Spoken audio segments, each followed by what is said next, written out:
यानी कि जैसे ही आप H1B से स्टेप आउट करेंगे टुवर्ड्स EB2 और EB3 करेंगे, अब आपको वहां पे ग्रीन कार्ड मिलेगा। अस्सलाम वालेकुम and welcome to our YouTube channel. My name is Azeem Qasim and I am founder CEO of Edify group of companies. USA में स्टडी के बाद ग्रीन कार्ड और पासपोर्ट हासिल करने का क्या प्रोसेस है? क्या आप यूएसए में स्टडी के बाद ग्रीन कार्ड और पासपोर्ट हासिल कर सकते हैं? क्या यूएसए आपको post study work permit grant करता है? इन सब सवालों के जवाब आपको इस वीडियो में मिलेंगे।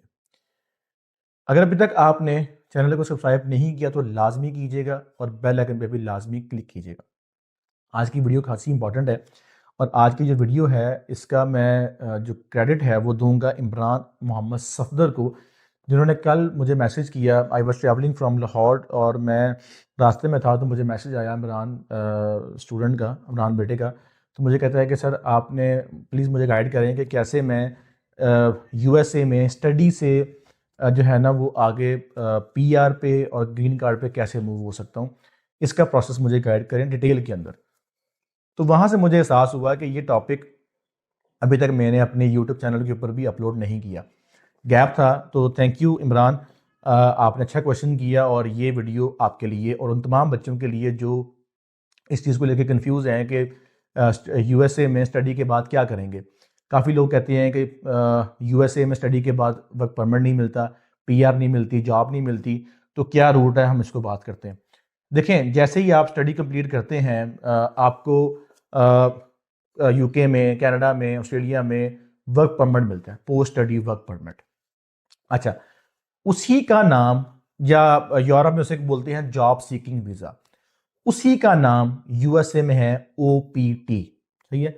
अच्छा, अब यहाँ पर इसको आपने कंफ्यूज नहीं करना CPT के साथ, क्योंकि जो CPT है ना that is curriculum practical training, जो कि आपकी ड्यूरिंग स्टडीज होती है, ठीक है, इंटर्नशिप होती है, ड्यूरिंग स्टडीज होती है। OPT जो है ना ये बेसिकली आपका ऑप्शनल प्रैक्टिकल जो ट्रेनिंग है ना आपकी, ये आपकी is known as post study work permit, जो आपको स्टडी के बाद वहां पर वीजा मिलता है काम करने के लिए।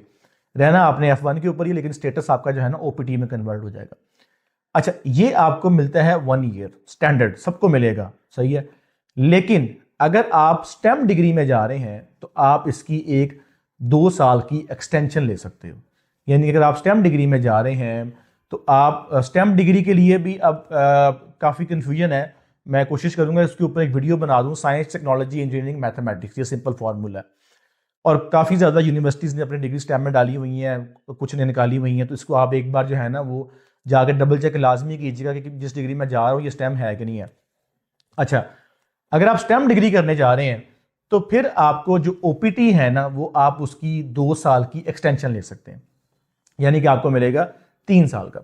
अच्छा, ये OPT जो है ना वैसे तो आप इसको स्टडी से पहले भी क्लेम कर सकते हैं, लेकिन यूजुअली ऐसा होता नहीं है, आपको स्टडी के बाद ही क्लेम करना पड़ता है एंड विद इन 14 मंथ्स आपको उसको कंप्लीट करना पड़ता है, ठीक है। एक और चीज़, अगर आपने अपनी स्टडी कंप्लीट की, आपका I-20 एक्सपायर हुआ, आपने कंट्री लीव कर दिया, अब आप वापस आके जो OPT है वो नहीं कर सकते। तो मेक श्योर करना है आपने कि अपना जो OPT है ना वो आपने करके वहां से निकलना है, या स्टडी के बाद फौरन आपने OPT पे शिफ्ट होना है। अच्छा, OPT के लिए ना 2-3 चीजें हैं जो आपने याद रखनी है। एक तो आपको वहां पर EAD एक है, एम्प्लॉयमेंट ऑथराइजेशन डॉक्यूमेंट है ना, वो आपको यूसिस जो है यूनाइटेड स्टेट्स इमिग्रेशन जो एंड सिटीजनशिप सर्विसेज प्रोग्राम है ना, जो डिपार्टमेंट है वो आपको प्रोवाइड करता है। तकरीबन उसमें भी 2-3 माह लग जाते हैं। उसमें आपको कुछ अपने जो DSO जो है आपका जो स्कूल का होता है उससे भी आपको हेल्प लेनी पड़ती है। तो कोशिश करें कि टाइमली जो है ना अपना वो EAD जो है ना अप्लाई कर दें, क्योंकि उसके बगैर आपको OPT करने की परमिशन नहीं मिलेगी। ये मेक श्योर कीजिएगा कि आपने स्टडी डिग्री कंप्लीट किया, आपने डिग्री कंप्लीट करने के बाद जो आपका नेक्स्ट स्टेप है दैट इज OPT, जिसको हम PSW बोलते हैं आम जबान के अंदर। स्टैंडर्ड 1 ईयर का है, और अगर आप स्टेम में जा रहे हैं तो 2 साल की फर्दर एक्सटेंशन, यानी कि 3 साल हो जाएंगे। और उस OPT के लिए you need EAD, employment authorization document from the United states immigration and citizenship department, जिसमें आपको आपका जो DSO है वो हेल्प आउट करेगा। उसमें आपको I-20 चाहिए, पासपोर्ट चाहिए, कंप्लीशन लेटर चाहिए। अच्छा, एक और चीज़, OPT जो है ना वो आपको आपके रेलिवेंट फील्ड में मिलेगी। That should be directly link to your previous education. अच्छा, अब उसमें किस हद तक सख्ती है मैं उसकी गहराई में नहीं जाऊंगा क्योंकि उसमें इतनी सख्ती है नहीं है, पर एज डॉक्यूमेंटेड डॉक्यूमेंट्स के मुताबिक जो है ना वो आपको जो ओपीटी है ना वो आपके उसके मुताबिक ही मिलता है जो आपकी स्टडीज़ आपने लास्ट की हुई हैं।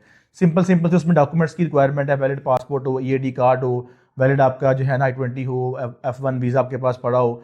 ये आपकी, मैं इसमें गहराई में नहीं जाऊंगा क्योंकि वीडियो फिर बहुत लंबी हो जाएगी। सिंपल मैं आपको रूट बता रहा हूँ स्टडी से लेके PR तक, यानी कि पासपोर्ट तक का रूट बता रहा हूँ मैं आपको। अच्छा, अब आपने ओपीटी कर लिया, सही है, PSW post study work permit, TR job seeking visa, जो भी इसको नाम दे लें आप। USA में इसको ओपीटी बोलते हो तो मैं ओपीटी का वर्ड यूज़ करूँगा। साल का मिला, 2 साल की एक्सटेंशन ली, 3 साल खत्म हो गए। अब नेक्स्ट, अब आपने क्या करना है, अब आपको फर्दर एक्सटेंशन नहीं मिलेगी ओपीटी की, पोस्ट स्टडी वर्क परमिट की आपको एक्सटेंशन नहीं मिलेगी। Now you have to switch on the H1B visa, that is non immigrant visa with dual intent. अब थोड़ा सा मुश्किल होगा आपके लिए हजम करना कि ये non immigrant visa with dual intent क्या चीज है।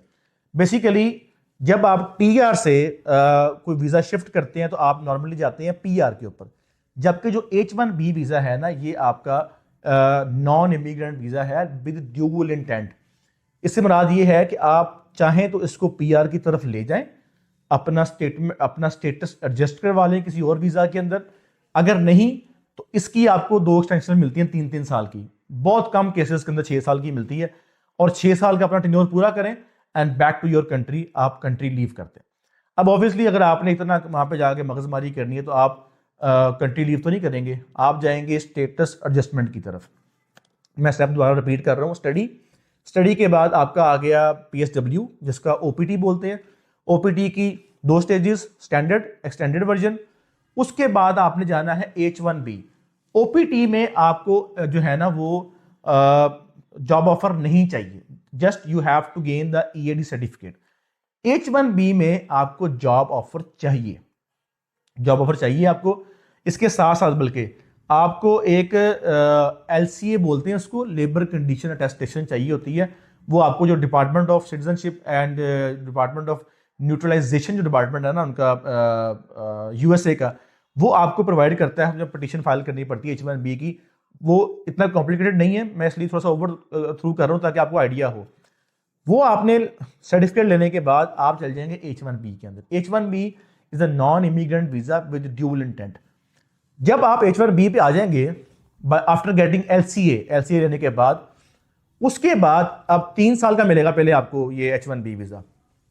3 साल के बाद आपके पास 2 ऑप्शन है, या तो आप H1B की एक्सटेंशन ले लें जो कि फिर आपको 3 साल की मिलेगी, या फिर आप H1B वीजा को अपना स्टेटस एडजस्ट करवा लें। किसमें? या EB2 में या EB3 के अंदर। जब आप अपना स्टेटस उसमें एडजस्ट करवाएंगे, EB2 या EB3 के अंदर एडजस्ट करवाएंगे, अब जो EB2 और EB3 वीजा है ना, ये जो बेसिकली जो वीजाज है ना, ये है ग्रीन कार्ड वाले वीजाज। यानी कि जैसे ही आप H1B से स्टेप आउट करेंगे टुवर्ड्स EB2 और EB3 करेंगे, अब आपको वहां पे ग्रीन कार्ड मिलेगा। अच्छा, अब जो ग्रीन कार्ड है ना, इसको वहां पर वो कहते हैं ना पक्का वीजा, LPR बोलते हैं, legal permanent residency green card, ये आपको मिल जाएगा, जो कि आपका नॉर्मली 10 साल का 5 साल का वैलिड होता है। ग्रीन कार्ड मिलने के बाद, LPR मिलने के बाद, आपने LPR के ऊपर अपने 5 साल का टाइम पूरा करना है।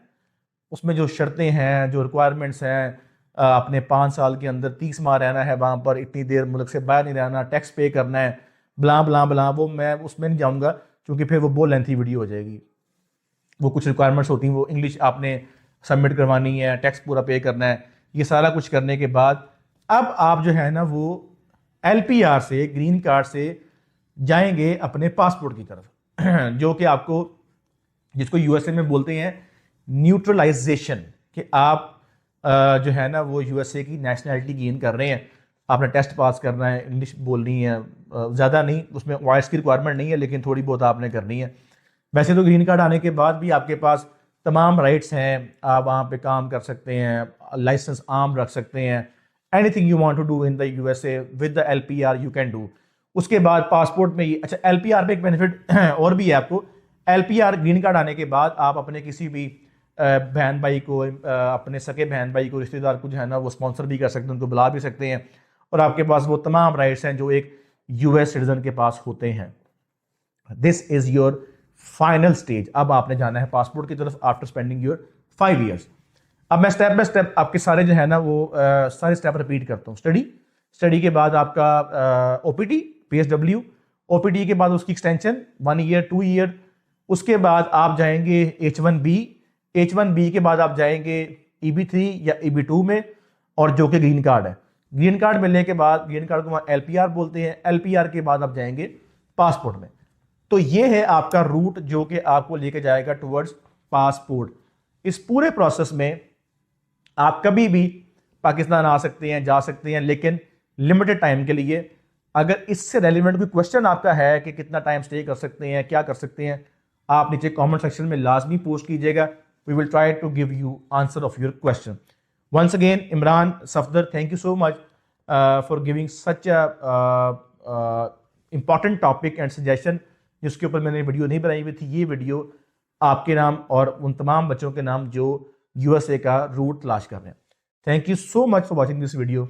अल्लाह हाफिज़।